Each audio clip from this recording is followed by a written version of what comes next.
Hello, fellow Star Wars fans. My name is Star Raptor. Welcome back to the channel. It's time for some Star Wars talk. First of all, before we get started, if you like this video, make sure you go ahead and subscribe to the channel because I'm just about 35 subscribers away from my 2,000 goal. So make sure you go ahead and do that. But we are going to get started with our Marvel comics, our Marvel offerings for this week. We're going to be talking about Son of Star Wars issue number 4, written, of course, by Justina Ireland, with artwork by Perry Perez. This is the penultimate issue to this story called Family Matters, Part 4, Perfect Strangers.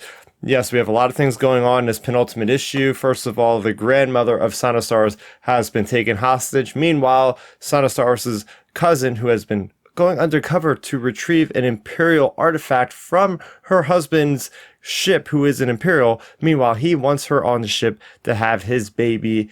I mean, obviously, she wants to have it at her family home where she was taken from by the same scummy Imperial. So there's a lot going on.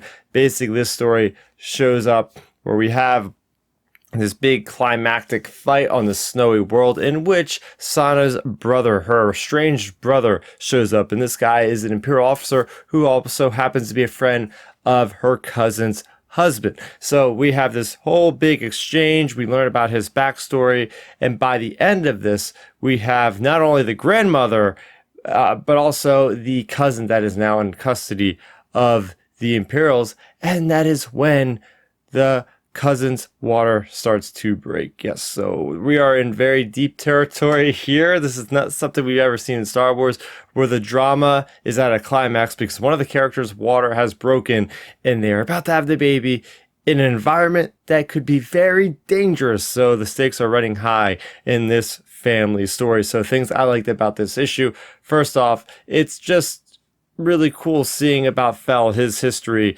that's Sana's brother, about what could draw somebody to become an Imperial. I always like that perspective of things in Star Wars because we always think of them as the bad guys. It's like, the white and black, good versus evil, but not everybody in Empire is really a bad person or evil.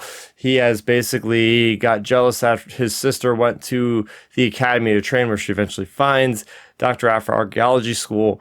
And then he joins kind of a group of bad kids and then gets in trouble by the Imperials and gets straightened up by the Imperials and becomes the officer that he is now. So it's kind of this career path, completely goes separate. Now he's estranged by the family because the family just hates the Empire, as most people do in that point of time. So it was nice getting that. But yeah, this is a very interesting story in Star Wars. We haven't had a story that's like this hyper-focused on just a regular family in Star Wars. And maybe not regular is the best word to use because these people all have skills with guns. They are exceptional warriors and whatnot. So very interesting. I'll be very curious to see what this tie to Avon Starros is in the High Republic and how this all ties into that information that's aboard that ship, which was the mission in the first place for the cousin of Son of Starros to infiltrate there. So there you have it.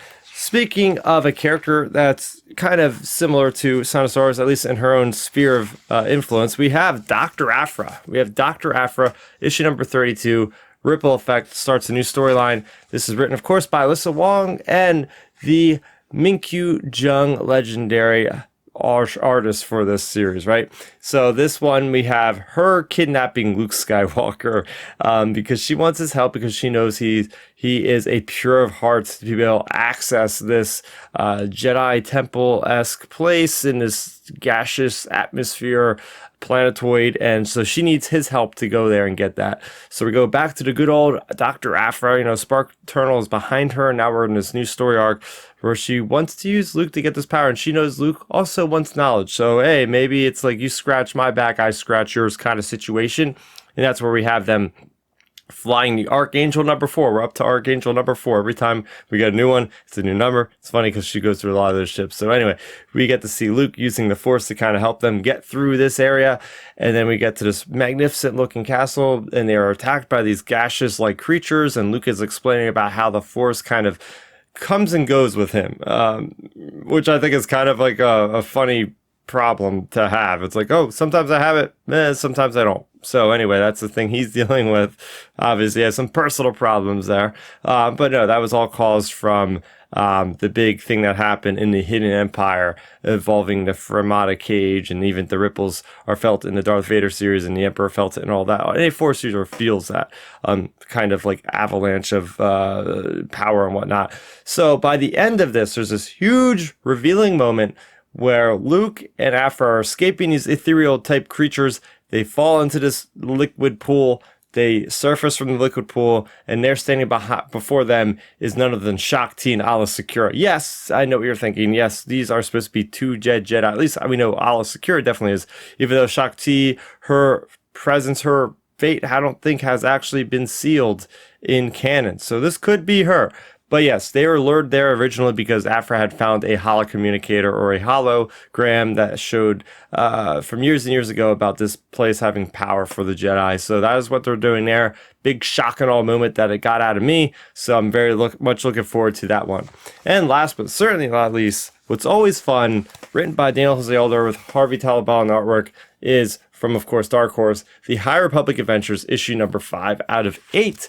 So we have now reached this big climactic point, or we're getting to a climactic point, but in the High Republic Phase 2 Quest of the Jedi, we have this big flashpoint that happens on the planet of Jedha. The Battle of Jedha happens when the Path of the Open Hand incites the people of Jedha to start lashing out against the Force users for taking the Force away and all this kind of crazy nonsense they spew and this propaganda and whatnot. So we have the Dank Racks, where we have the character, our main character there, that actually ends up kind of infiltrating the ranks.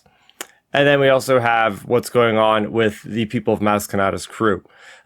So we have these two separate storylines. And it's nice because we get this big kind of sequence in the middle of this comic that really presents us with a nice broad picture of what exactly is happening on the Battle of Jedha. Because if you haven't been clued in, there's all this other multimedia stuff that's happening between the audio drama, between the Path of Vengeance, between the Marvel comics, and here we have the Dark Horse comics now in Jedha. So there's a lot of intermingling kind of pieces of literature and whatnot that are happening here. So we get to know who the players are, whether it be people from a front or whether it be Aramis and all these kind of different things.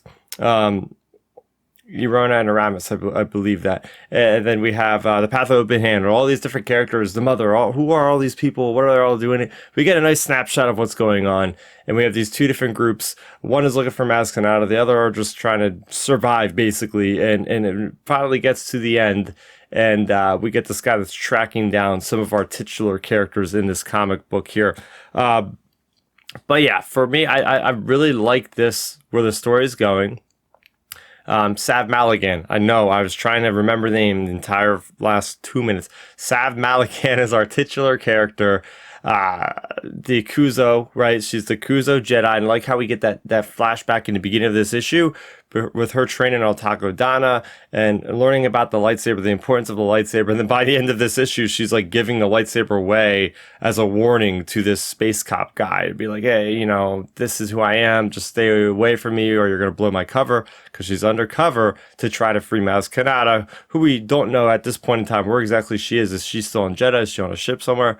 Who knows, but there's a lot of action, and especially revolving around the character of Therm Scissorpunch. Yes, that guy that was a background character in Solo Star Wars Story that was on a cup that you could buy. I think a cup or a card that you can get from Denny's during the whole promotion. It's a very crazy situation, and this guy gets his time to shine. He gets a little bit of a pep talk from one of these characters that's also part of his crew, this little police officer dude, and he literally just like channels his inner Therm Scissorpunch, if you will, and just completely saves their crew of people, because he's just going up against the rioters and just throwing them around and just doing all this crazy nonsense. It just looks really cool. So for Daniel Jose Older to kind of go off the deep end with this character and really give him a chance to sign, that definitely put a smile to my face. So yeah, overall, this issue is fantastic. I love the artwork, just seeing the breadth and the ultimate kind of, wow, this is a huge battle going on and I can see what's happening here. There's so much to look at.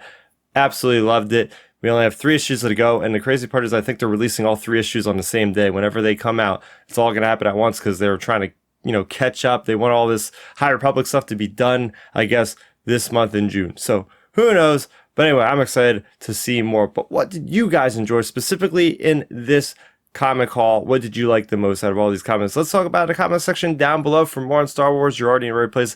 As I said off the top, I am so close to my 2,000 subscriber goal. So make sure if you haven't already subscribed, you do that right now. And it would definitely help me out a lot. That's good for me, Star Up. Thank you so much for watching. And may the Force be with you always.